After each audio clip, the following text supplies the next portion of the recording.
E sobrevivemos discutindo um tema tão complexo e espinhoso como regulação e governança da inteligência artificial. Vamos fazer o mesmo com este outro tema, que é a regulação de plataformas digitais. Qual seria o melhor modelo para essa regulação aqui no Brasil? Devemos seguir mimetizando a regulação europeia, mesmo tendo consumidores em um mercado totalmente diferentes? Quais são os pontos positivos e problemáticos dos projetos de lei que já tramitaram ou estão tramitando para estabelecer um novo marco regulatório para o Brasil? Como fica a questão concorrencial? E qual seria a autoridade para acompanhamento e implementação de uma regulamentação? Chamamos para essa discussão muito intrigante Alexandre Rebelo Ferreira, diretor de programa da Secretaria de Reformas Econômicas do Ministério da Fazenda. Obrigado, Alexandre, por favor. Também gostaria de chamar o Diogo Thomson, conselheiro do Conselho Administrativo de Defesa Econômica, o CAD, por favor. Diogo já está aqui também. Marcela Matilde, advogada, sócia do VMCA Advogados e doutora em Direito pela USP. Marcela, obrigado. E também a nossa moderadora, Adriana Cardinali, diretora jurídica do Mercado Livre.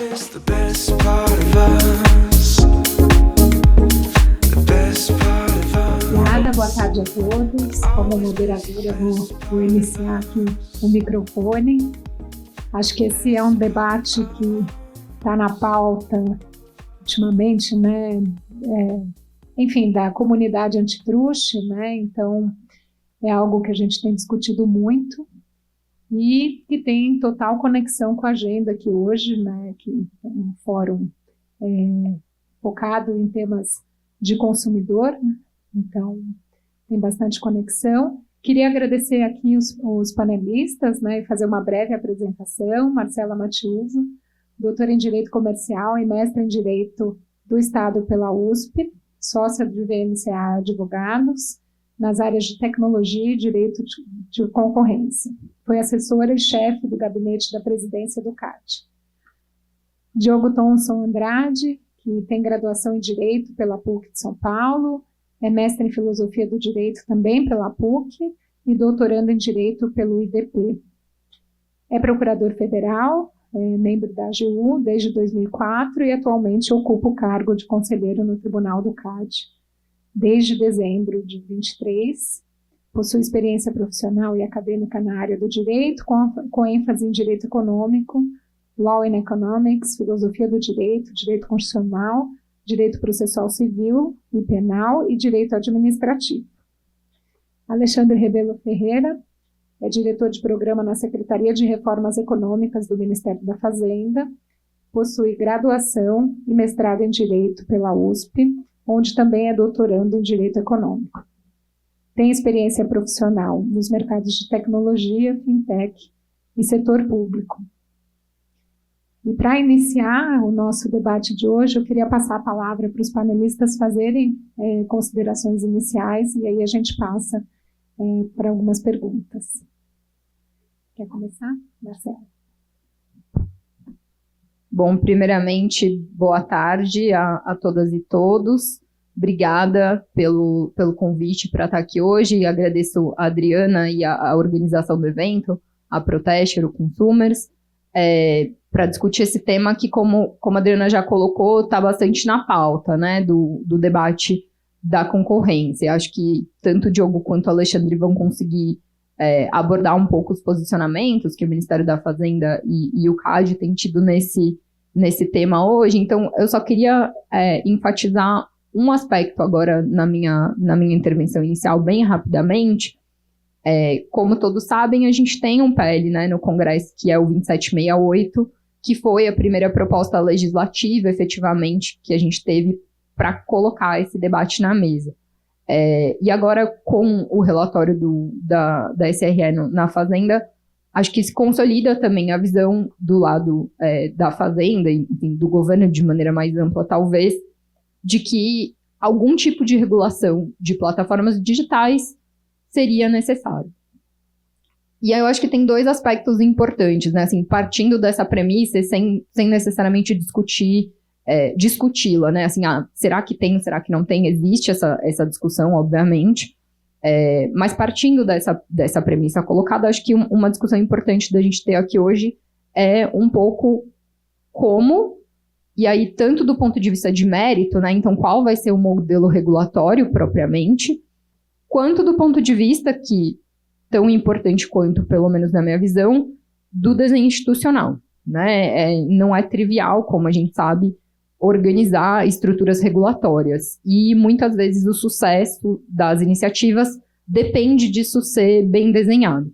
Então, a proposta, né, atual, que é do lado da Fazenda de colocar isso dentro do CAD, levanta essa bola de como que a gente vai, eventualmente, reorganizar um pouco a estrutura da autoridade para que essas novas competências sejam colocadas. E como eu disse antes, toda a discussão de mérito, né? Assim, tá bom, queremos algum tipo de regulação. Que regulação? Como ela vai estar estruturada? Qual vai ser o foco? Quem vão ser os agentes? Quais vão ser as obrigações e tudo mais. Então, acho que, Adriana, temos muito assunto para discutir aí ao longo desses próximos 40 minutos. De novo, obrigada pelo convite.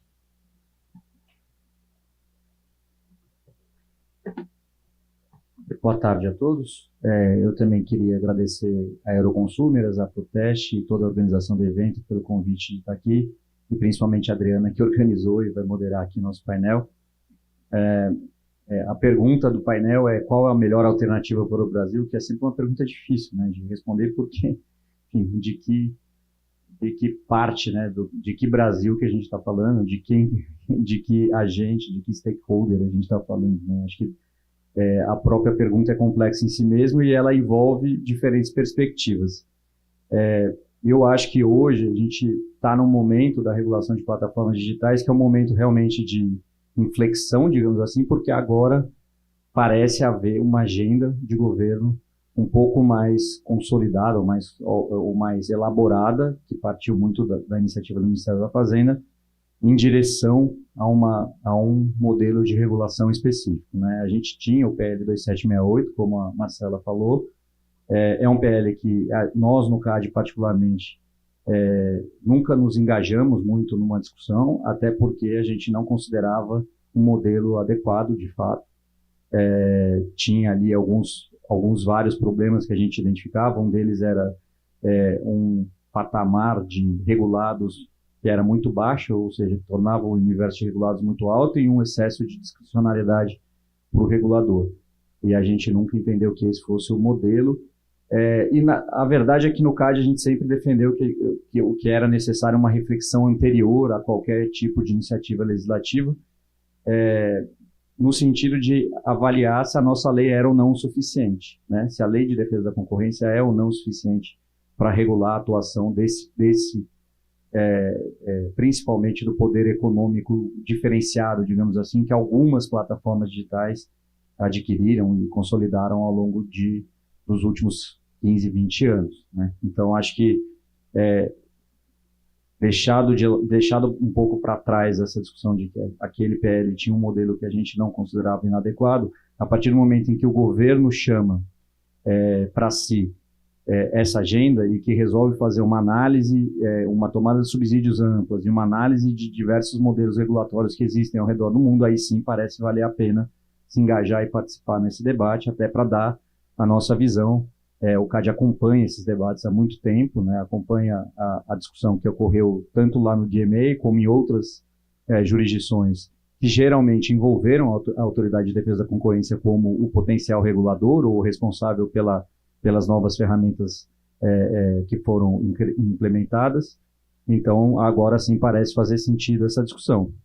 E, de fato, acho que a discussão aqui hoje é muito mais sobre aprimorar um sistema que já existe, que funciona, que é o Sistema Brasileiro de Defesa da Concorrência, trazendo algum tipo de ferramental que seja específico, que seja mais adequado para lidar com um fenômeno que é diferente do ponto de vista. É concorrencial, mas ele é diferente em termos estruturais do que o antitruste está acostumado a lidar, né? Então, acho que esse é o nosso ponto. Essas são as minhas considerações iniciais. Acho que nas perguntas a gente pode explorar um pouco mais alguns desses pontos. Olá pessoal, boa tarde. Primeiro agradecer aqui a Proteste Euroconsumo e a organização do evento pelo convite, a Adriana aqui, né, por organizar o painel, né, moderar os colegas, e acho que colocar aqui, é um prazer estar aqui, como mais uma oportunidade de troca, de conexão, e acho que de ouvir um pouco, inclusive, sobre as ideias e propostas que a gente colocou na rua recentemente, né, cerca de um mês atrás. O tema das plataformas digitais, né, acho que o poder econômico, mais especificamente, ele é central na nossa agenda, que a gente considera que isso é importante tanto para a economia digital brasileira, né, que tem aqui atores super importantes, com um grau de produtividade muito elevado, que é fundamental para a economia brasileira como um todo, a produtividade, né, para garantir competitividade, mas também para a economia em geral. Então aqui a gente está falando, né, de serviços prestados na forma ali de ecossistemas e de uma combinação de serviços muito específica, muito relevante, e que em alguns casos, de fato, tem aqui uma expressão de poder econômico que não é perfeitamente captada pelo instrumental antitrust que a gente tem hoje, né?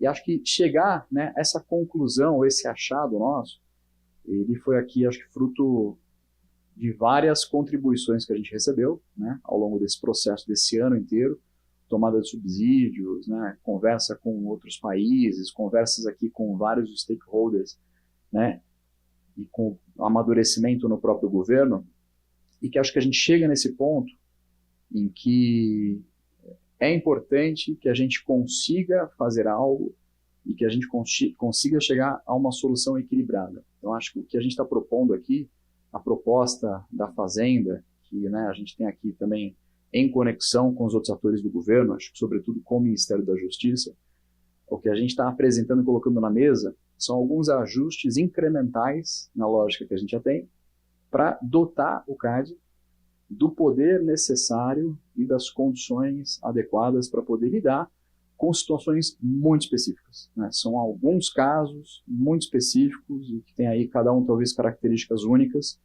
que requerem, por um lado, um instrumento, né, um ajuste nos instrumentos existentes, mas, por outro, também aqui uma flexibilidade suficiente para poder lidar com cada caso e também com a evolução desses mercados, desses ecossistemas digitais, que é super dinâmico, né? Então, acho que a cada ano, cada 2 anos, 5 anos, as coisas se transformam, mas a gente considera, né, continua perene, acho que essa forma de exercício e como que o poder econômico, como que a governança desses ecossistemas é cada vez mais relevante para a economia como um todo. Então, acho que é um prazer estar aqui para poder falar disso, falar aqui sobre as propostas, né? Acho que esclarecer alguns pontos, né, reforçar algumas mensagens, nessa ótica de produtividade, nessa ótica de um olhar aqui para a economia brasileira, né, e para esses serviços que são centrais e impactam, né, preço de produto e serviço em tudo quanto é feito no país.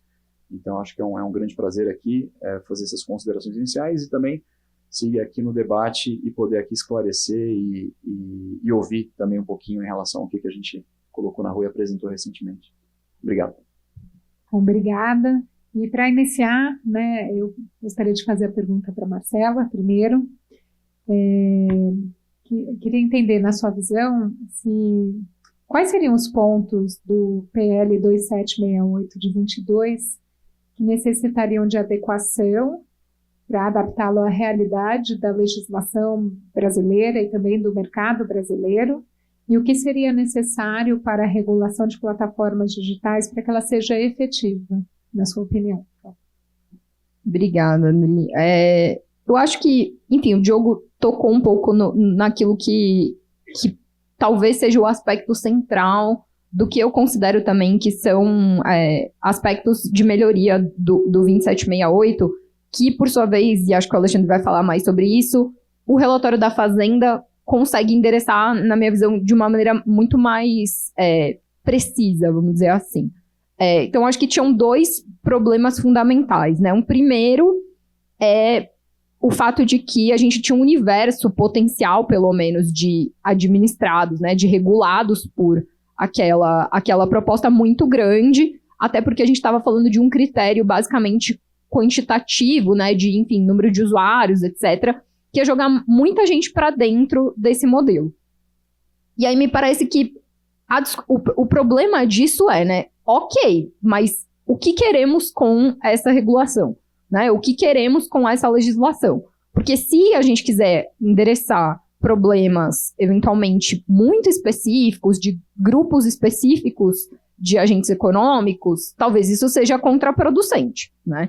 E acho que, inclusive, né, ao longo do tempo, com as audiências públicas que foram feitas no Congresso Nacional, esse foi um consenso que se chegou nesse processo, né? De que, assim, precisava ter uma forma distinta, que, inclusive, idealmente, talvez nem fosse só quantitativa, de delimitação de quem seriam esses regulados, né? E aí, enfim, acho que a gente tem, de novo, pensando também na experiência internacional, modelos em que exatamente você pensa numa combinação, né, desses critérios quantitativos, por exemplo, número de usuários, faturamento da empresa ou do grupo econômico, etc., com critérios qualitativos, ou seja, você regula a partir do momento que você identifica questões concretas. E aí, óbvio, para criar esse critério qualitativo, você também precisa discutir que questões são essas, né? Então, qual que é o problema que você está querendo endereçar? O que é o objeto daquilo que você está vendo? Eu acho que a discussão da Fazenda vai um pouco nessa tentativa de tentar encontrar o que seria esse critério qualitativo. Acho que tem um segundo problema, que aí talvez até seja um pouco anterior, mas que está conectado com aquele debate que eu falei inicialmente, que é a questão de mérito, né? Assim, o 2768, a proposta que a gente tem hoje, ela dá muita discricionariedade para o agente regulador e não dá, na minha visão, uma orientação, assim, não teve uma discussão de política pública para falar assim, bom, de novo, o que nós queremos com essa eventual regulação? Né? Assim, qual que é o problema que a gente quer endereçar, por que a gente quer endereçar esse problema e como que a gente quer endereçá-lo. E aí, de novo, se a gente compara também isso com o debate internacional, mesmo nas jurisdições onde a gente veio com modelos regulatórios de regras ex ante, né, assim, super fixas, tipo DMA na União Europeia, você teve o que me parece que no Brasil a gente só conseguiu fazer de uma forma muito mais profunda agora, com a tomada de subsídios da Fazenda e com o crescimento do debate público sobre isso, que é qual que é o objetivo aqui, né? Qual que é a discussão de política pública que a gente está querendo endereçar, até para que se alguma discricionariedade for dada para algum regulador, esse regulador tenha um norte, né? Tenha uma orientação. Fala, bom, tudo bem, é isso aqui, esse foi o debate público, essa foi a orientação, esse é o objetivo, eu estou querendo chegar nesse lugar. Então, me parece que esses, assim, eram dois dos pontos principais, e um terceiro que, de novo, é um ponto que era importante, era uma discussão de, nesse contexto, quem seria o regulador, né? Então, a proposta original do 2768 era disso ser conferido, né, desse novo poder regulador ser conferido para a Anatel.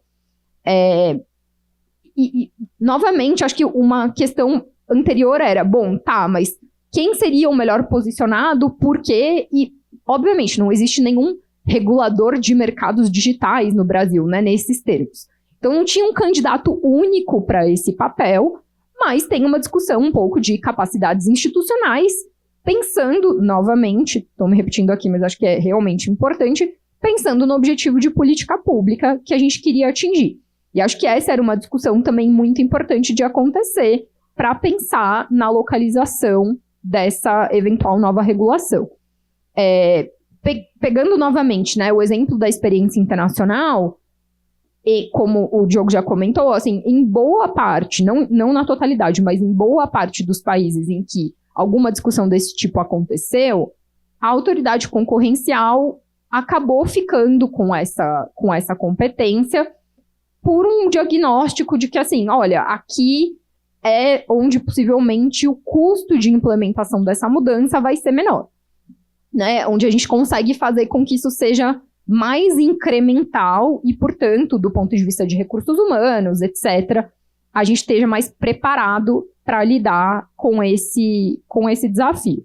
Então, acho que em todos esses aspectos, na minha visão, a gente teve uma evolução, né, um aprofundamento grande dos debates para chegar em pontos que ainda que não sejam consensos absolutos, né, muito raramente esses processos geram consensos absolutos, mas acho que a gente teve evoluções importantes que agora a gente tem muito mais massa crítica para conseguir debater com base em dados, em estudos. E, de novo, também na realidade brasileira, que, como o Alexandre falou, é a premissa, né? A gente não está querendo fazer uma regulação porque, sei lá, vários países fizeram, então pode ser ruim a gente não ter. Não, precisa discutir se no caso brasileiro isso faz ou não faz sentido. E acho que a gente se engajou nessa discussão.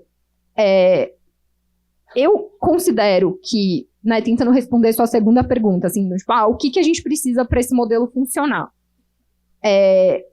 Eu volto no ponto que eu mencionei anteriormente, que acho que um dos aspectos centrais, e talvez isso seja um pouco, uma visão um pouco viciada de alguém que viveu um pouco da mudança do sistema para o que a gente tem hoje, com a 12.529, né, que é a nossa legislação de defesa da concorrência, que, assim, pensar na estrutura, no desenho institucional, é realmente muito central. Em especial, me parece, porque da proposta que está colocada hoje, se, né, enfim, a gente não sabe exatamente o que vai virar projeto de lei, como que a coisa vai funcionar exatamente, mas pensando no que a gente tem hoje, me parece que tem uma centralidade considerável de um modelo quase negocial com o mercado, né? Assim, e a gente vê isso mundo afora. Mesmo nas autoridades que colocaram obrigações ex ante muito explícitas, né? Tipo, você tem que ter interoperabilidade, ponto final. Você não pode fazer autopreferenciamento, ponto final. Mesmo nesses casos, a gente tem um processo grande de entender como isso vai acontecer, como isso vai ser implementado, qual que é a extensão dessa obrigação. Então, esse processo de diálogo mesmo com o mercado me parece que vai ser parte integrante desse modelo, seja ele qual for. Então, acho que, assim, tentando não me alongar aqui mais, porque certamente a gente pode ficar o resto do dia só falando sobre isso, mas quero, né, prestigiar e aprender com os colegas aqui na mesa. Eu acho que talvez esse seja os pontos centrais, assim, que na minha visão seria importante da gente refletir na continuidade desse debate. Muito bom, Marcela, muito obrigada. E você tocou num ponto, né, sobre quem seria o regulador, né? Então a gente tem no PL aí uma indicação para a Anatel e no relatório do Ministério da Fazenda houve uma inclinação para a autoridade antitruste, né? Trouxe uma competência aí mais forte para a comunidade antitruste. E aí eu gostaria de passar aqui para o Diogo, né, para entender como que ele enxerga a atuação da autoridade antitruste brasileira na regulação de plataformas digitais, né, e aí a gente está falando de regulação ex ante, versus o papel das agências reguladoras, né, e complementando, eu queria entender o que você acha sobre ter regras binárias em relação a determinadas práticas, sem que exista a possibilidade de se provar eficiências, né, então condutas per se mesmo, né, como ocorre no DMA europeu, e o que seria necessário incorporar em nossa legislação antitruste quando pensamos nos mercados digitais. Bem ampla a pergunta, mas para entender mesmo a sua posição. Obrigado. Bom, primeiro não tem CAD versus agência nenhuma, tá? Por favor, gente. Não vamos criar problemas aqui. Acho que, assim, tentando responder vários pontos da sua pergunta, né, e partindo um pouco do fato mais recente, que é o fato da Fazenda ter indicado que o provável regulador será a Autoridade de Defesa da Concorrência, como a Marcela já colocou, seguindo um pouco a linha do que aconteceu mundo afora. Quando a gente está falando dessa regulação econômica das plataformas, e aí esse era um problema do PL anterior, a gente não está falando de uma regulação setorial, né? Eu acho que isso é importante ficar claro. E também não está falando de uma regulação do tipo comando-controle, porque a gente está lidando com empresas que, por exemplo, exploram bens públicos ou serviços públicos, né? A gente também não está falando de um mercado que necessariamente tem externalidades negativas e por isso você tem que controlar a atuação dos agentes, inclusive a quantidade de agentes que atuam para que não haja problemas que vão desaguar na saúde pública e etc. A gente está falando de controlar condições de mercado em mercados que são extremamente dinâmicos e que não se organizam da forma como tradicionalmente foram organizados os mercados e que passam por uma transformação digital, né? Então a gente está falando de concorrência mesmo, né? O que a gente está, talvez não seja com o mesmo objetivo tradicional do antitrust de olhar se houve uma situação de abuso de poder econômico específica que tem que ser coibida ou se tem que ser prevenida uma determinada concentração de mercado. O que a gente está falando aqui é de abertura de mercado, né? De qualidade de escolha e de quantidade de escolha para o futuro. E da existência de determinados tipos de agentes que tornam não só concentram muito poder econômico, mas e poder econômico que pode ser traduzido em outras formas de poder, mas que também tornam que outros setores, outros mercados e outros agentes dependam dessa tecnologia, dessas plataformas. Então é disso que a gente está falando. E talvez, aí, pensando um pouco aqui na segunda pergunta, né, talvez, de fato, quem seja mais talhado para compreender essa dinâmica de mercado e aplicar um determinado tipo de intervenção estatal, que seja pró-mercado, né, pró-mercado pensando em todos os mercados e pró-consumidor, seja de fato a Autoridade de Defesa da Concorrência. E é por isso que, na maior parte das regulações, mesmo nas mais duras, como o DMA, quanto nas mais flexíveis, é a Autoridade de Defesa da Concorrência que tem assumido esse papel. Flexibilidade é bastante importante. E aí eu acho que isso dialoga um pouco com essa preocupação, né, de ter algo que seja mais brasileiro e não mimetizado e copiado dos outros países. E também para que se procure, para que se saia um pouco dessa ideia do DMA de criar obrigações ex ante muito rígidas de do's and don'ts, né? Por quê? Porque, no fundo, essa tentativa que foi feita lá na Europa, ela era para, de alguma forma, afastar justamente qualquer discussão econômica sobre, enfim, uma vez designada uma plataforma, você não tinha mais que fazer discussões econômicas e simplesmente discutir como seria o compliance dessas obrigações.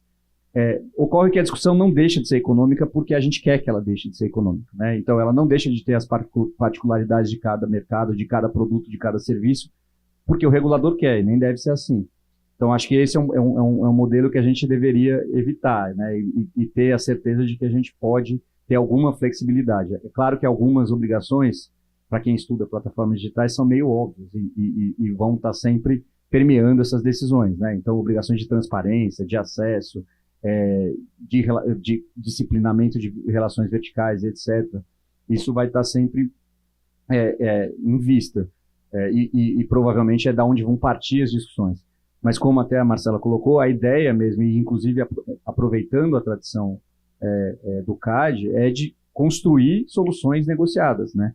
Dado que a gente está saindo de um modelo de repressão ou prevenção baseado em casos concretos e partir para um modelo que é mais próximo de uma regulação de determinados serviços ou de determinados agentes, que essa regulação seja construída em conjunto com esses agentes, até para que a gente possa, de fato, endereçar aquilo que é problemático na realidade brasileira, né? Acho que esse é um ponto bastante importante, que a gente sempre tenha essa visão e que não tenha uma obrigação, como já foi feito em outros países, de tomar uma decisão num prazo determinado e, a partir daí, com relação a todos os potenciais regulados, né? Que a gente possa escolher, de fato, a partir de uma análise de mercado, de uma investigação de mercado, aqueles serviços ou aqueles agentes que, de fato, necessitam de um cuidado maior, né? Lembrando que aqui o que a gente está falando é de tempestividade e suficiência da atuação da autoridade, né? Óbvio que a Lei de Defesa da Concorrência, principalmente a brasileira, que é bastante moderna, se comparada a outras no mundo, poderia ser interpretada de uma maneira que levasse a um resultado parecido com o de uma regulação. Só que isso leva tempo e nem sempre é suficiente, né? Existe uma questão relacionada à sanção, por exemplo. Como que eu sanciono um agente que tem poder econômico quase que insancionável, né? E existe uma questão de tempo, né? Como que eu faço uma intervenção efetiva em determinadas situações em um mercado que é tão dinâmico, né? A gente vê as decisões dos Estados Unidos e da Europa com relação a alguns agentes, elas foram tomadas depois de 15 anos de processo, né? Será que isso é tempestivo, né? Será que durante esses 15 anos os danos à concorrência já não aconteceram? Então, acho que é disso um pouco que a gente está falando. Obrigada, Diogo. E, bom, a gente, né, já falou aqui, a Marcela mencionou bastante, né, que acho que já faz algum tempo que a gente está discutindo esse tema, principalmente, né, desde 2022, quando o PL foi apresentado, mas acho que houve uma grande evolução na discussão com a tomada de subsídios do Ministério da Fazenda. A gente, inclusive, viu muitas manifestações, inclusive vindas do exterior, né, nessa tomada de subsídios. E com base nela, né, a gente teve aí como resultado um relatório do Ministério da Fazenda que endereça aí muitas das questões que vêm sendo discutidas, né. E aí eu queria passar, né, para o Alexandre, para ele nos contar um pouco, né, a respeito dos pontos que foram identificados como necessários em eventual regulação de plataformas digitais aqui no Brasil. A gente, né, acho que a gente verificou que algumas situações que constam do DMA talvez não estejam, na hora que a gente tropicaliza, né, acho que o tema aqui hoje é tropicalização, talvez no Brasil elas não fossem muito adequadas e especialmente a definição dos afetados, né, pela regulação. O DMA ele traz um método apenas quantitativo, o relatório traz um método que é quantitativo mais qualitativo, a questão também de ter condutas, né, em que a designação de condutas num conceito de one size fits all, sem considerar que dentro de mercados digitais, né, até uma expressão que a gente pode até questionar se de fato é correta, porque existem vários mercados dentro, né, dos mercados digitais que ou se complementam ou são bem distintos entre si. Então, o relatório ele traz essa preocupação. E, por fim, né, a questão de também eventuais questões trazidas na regulação, que elas não sejam, as condutas não sejam consideradas per se, que seja possível, eventualmente, que a empresa, né, que o designado, ele possa demonstrar a existência de eficiências econômicas naquela situação específica. Então, a gente queria ouvir um pouquinho, Alexandre, sobre o relatório e esses pontos e outros que você entenda relevantes. Adriana, obrigado pelas perguntas. Vou tentar responder todas aqui no tempo. Não prometo, mas farei aqui o meu melhor. Em primeiro lugar, o processo da tomada foi muito importante para a gente. Acho que por uma questão de legitimar o diálogo, né, a iniciativa de estudar, de se debruçar sobre esse tema, e como um processo de amadurecimento também, né. Eu acho que muito feliz vendo aqui na própria Euroconsumers e vários dos apoiadores do evento participaram, se manifestaram, contribuíram aqui com a tomada. E acho que isso foi muito importante para a gente fazer uma coisa que foi dar um zoom out do debate exclusivamente centrado no DMA. Então a gente falou, o Brasil chega um pouquinho depois, né, o governo chega um pouquinho depois desse debate, então vamos também olhar o que o mundo está fazendo e como a gente consegue se beneficiar disso. E aí foi que a gente escolheu, né, mapear e olhar e conversar e conectar com 10 jurisdições, né, bem variadas, então sul global, norte global, traduções jurídicas distintas, para entender um pouco o que estava acontecendo, né? E acho que ficou claro assim, olha, tem muitas soluções além do que o DMA. O DMA é paradigmático, mas tem muita coisa também interessante acontecendo além do DMA, né? Acho que 3 casos que a gente destaca são o caso do Japão, né, a lei da transparência e depois a lei de ecossistemas móveis, o caso da Alemanha, né, a reforma ali do 19A, e o caso do Reino Unido com o DMCC, né? E acho que tem aqui alguns pontos que aterrissando, né? Como que a gente aterrissa isso? Então, a gente fez um estudo muito longo para propor aqui algumas mudanças muito pontuais, né? Então, tem ali um relatório longo, os background papers, sistematização, tudo que chegou, mas a gente acha que dá para fazer aqui uma mudança econômica que, em primeiro lugar, complemente os poderes do CAD, para poder, a partir aqui de alguns critérios qualitativos e de um corte ali, de um porto seguro, um pouco ali na linha do que os ingleses fizeram, designar essas plataformas. Então, estamos falando aqui de um processo administrativo, né? A gente acha que está, inclusive, que o tribunal do CAD deveria ter um papel aqui, né, final nesse processo de designação, e ele é seguido, né? Então a designação ela vai para um agente econômico específico, né? E essa designação, então ela já tem aqui um recorte diferente, né? A gente não está falando de presunção, mas está falando aqui de uma série de características qualitativas e um mínimo de faturamento que vai abrir aqui a possibilidade do CAD fazer essa designação. E aí, em seguida, e acho que pegando aqui um ponto da fala da Marcela, que é um modelo que tem aqui, apesar de ser um modelo híbrido, né? Ele tem uma natureza regulatória, mas ele também tem aqui uma natureza negocial, e acho que esse é um ponto importante que são situações muito complexas e muito sui generis. Então, acho que assim, tem que ter o poder, a autoridade tem que ter esse poder, mas ela precisa naturalmente estudar, se debruçar e orientar, justificar ali o porquê da adoção de determinadas regras, né, desse conjunto de regras específicas para cada um desses atores designados e qual que é o sentido delas.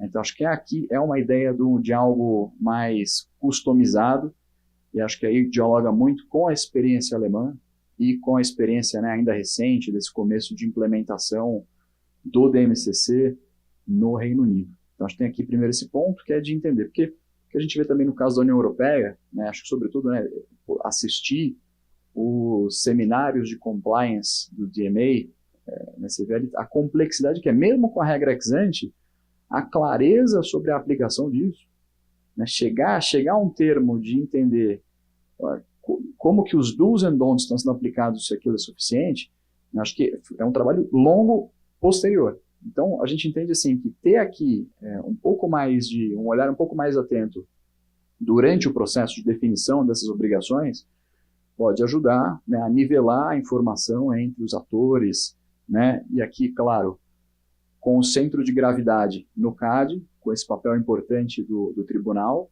mas também em conexão aqui com outros reguladores, né? Acho que esse é um ponto também que, né, a experiência internacional tem convergido em que essas reformas introduzem novos poderes para as agências de defesa da concorrência, né?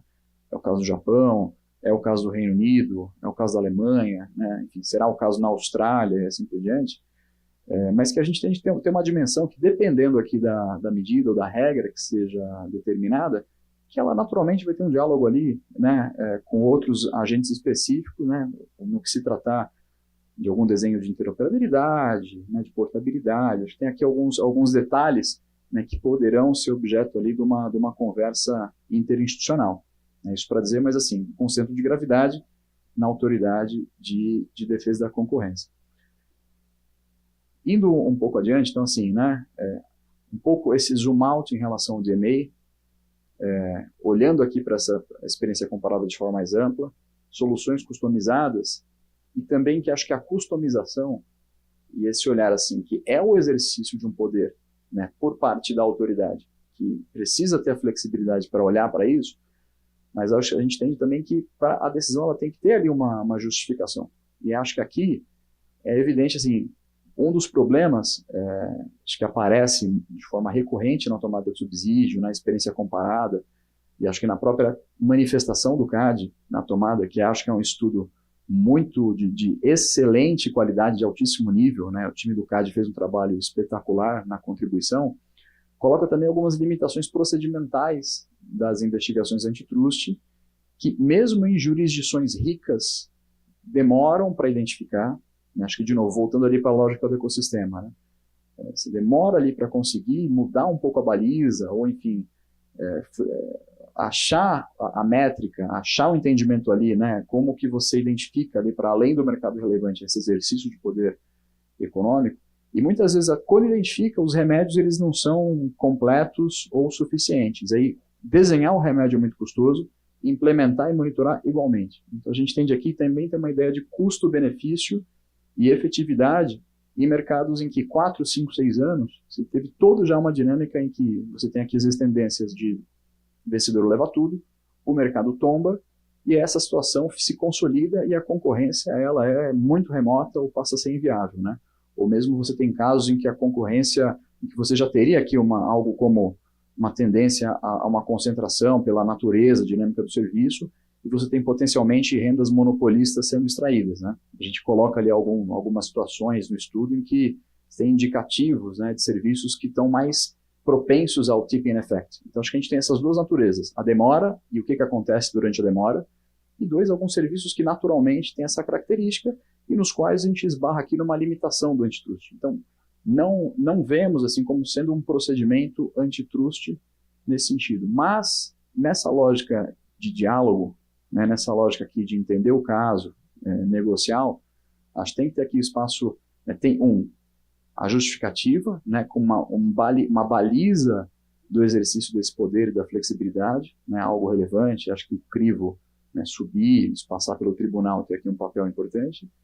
E dois, acho que ter aqui algum espaço, né, acho que os alemães, né, colocam isso de forma clara, inclusive, assim, para algumas justificações ou argumentações, né. Então, acho que o desenho dentro de um agente designado, da aplicação de regras específicas, qual a extensão de aplicação dessas regras, ela vai requerer ali essa conversa. Eu acho que nessa conversa, né, é importante, né, claro, uma conversa transparente, num processo administrativo, sujeito aqui a checks and balances, mas que isso vai ser fundamental, acho que para a gente lidar com essas situações que a gente está identificando aqui, que colorem ou que dão cara a esse descompasso que a gente tem hoje, entre conseguir promover a concorrência, né, e ter aqui uns instrumentos corretos. E nesse ponto, nesses casos, é um pouco além do antitrust, né? Então, assim, é um procedimento um pouco diferente, mas a gente acha que tem que ter aqui o espaço para apresentação, enfim, para esse diálogo entre, né, esse agente potencialmente designado, ou já designado eventualmente, e a autoridade, né, que vai fazer a aplicação desses novos instrumentos. Então, acho que isso, de novo, para voltar, né, acho que a gente está aqui tentando encontrar o equilíbrio entre rigidez, né, uma lógica mais comando e controle, e a flexibilidade que a gente tende aqui ser necessária, né, o que a gente tem visto aqui são abordagens que a gente tem aqui no caso brasileiro, e acho que sobretudo aqui com o histórico do CAD, com a capacidade, enfim, e organizando isso internamente, que a gente tem aqui plenas condições de chegar aqui na versão brasileira equilibrada, né? Então, acho que esse é um pouco aqui o espírito do que a gente está colocando e como a gente vê, né, em relação ao desenho dessa solução daqui para frente. Obrigada, Alexandre. Bom, com certeza, assim, acho que a gente tem um debate bastante complexo, né, mas a gente realmente evoluiu e parabenizar aqui o relatório, né, do Ministério da Fazenda e as contribuições que foram feitas.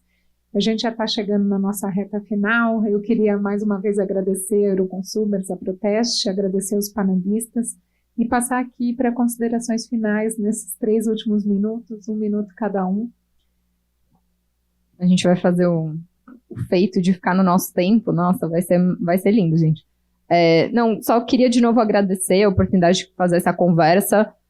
Acho que é isso, a gente evoluiu bastante, mas ainda tem muito assunto para ser debatido e bastante aprofundamento. E acho que, assim, como, né, o Diogo e o Alexandre colocaram isso de maneira muito clara, assim, o processo em si tende a ser negocial e tende a ter uma participação importante dos próprios agentes econômicos. Então, me parece que o processo de discussão mesmo, né, do que vai ser efetivamente essa regulação, fatalmente também vai ser, com certeza, um processo que tende a se beneficiar muito dessas contribuições. Então, acho que, enfim, para os próximos meses desse ano que já está acabando, né, e para o ano que vem a gente tem muito trabalho pela frente. Então, a expectativa é essa, ter ainda muita discussão. Obrigada de novo. Também queria agradecer e, enfim, deixar também uma mensagem de abertura do CAD também para o diálogo. A gente sabe que tem vários atores aqui de diferentes tamanhos, potenciais designados e potenciais não designados numa regulação futura. Então, acho que a mensagem aqui também é que o CAD está aberto a esse diálogo para justamente a gente construir algo equilibrado, né? Vale lembrar que e acho que o Alexandre colocou isso bastante tempo, o que a gente está pensando aqui, e o que resultou ali da tomada de subsídios e do relatório, é um instrumento complementar ao que é algo que já existe e que deve continuar existindo, né? Então, o CAD sempre quis e sempre buscou proteger inovadores e proteger inovação, né? Desde que isso seja aliado a um ambiente competitivo saudável. Então, o instrumento ele é muito mais complementar do que uma substituição do que já existe, e eu acho que é nesse sentido que a gente deve trabalhar e, de novo, deixo aqui a mensagem de abertura ao diálogo, e é importante, inclusive, que vocês participem desse processo para que não seja um processo que venha só do governo ou só do Estado. De novo, agradecer aqui pelo espaço, dizer que acho que enquanto a gente está aqui desenvolvendo ali pelo lado da Fazenda e no governo, enfim, aqui na interlocução com o CAD, com os outros atores, entendendo aqui os caminhos agora a serem seguidos, que a gente também continua aberto, né? Acho que para comentários, dúvidas, sugestões em cima do material que foi publicado também. Então, acho que, né, assim como a gente tem feito ao longo do ano, enfim, ao longo de todo esse processo, a gente também continuaria aberto, porque a gente entende que esse diálogo é fundamental para aprimorar e continuar essa calibração aqui da construção da solução brasileira, né, para regulação e concorrência no ambiente de plataformas digitais, e a gente está aqui muito confiante que, né, essa fórmula, enfim, ela tem que ser mantida para a gente chegar aqui num ponto adequado e fazer essa agenda andar, porque a gente realmente acredita que ela é fundamental para o desenvolvimento econômico do país. Então, agradecer e também vou reiterar aqui que estamos à disposição.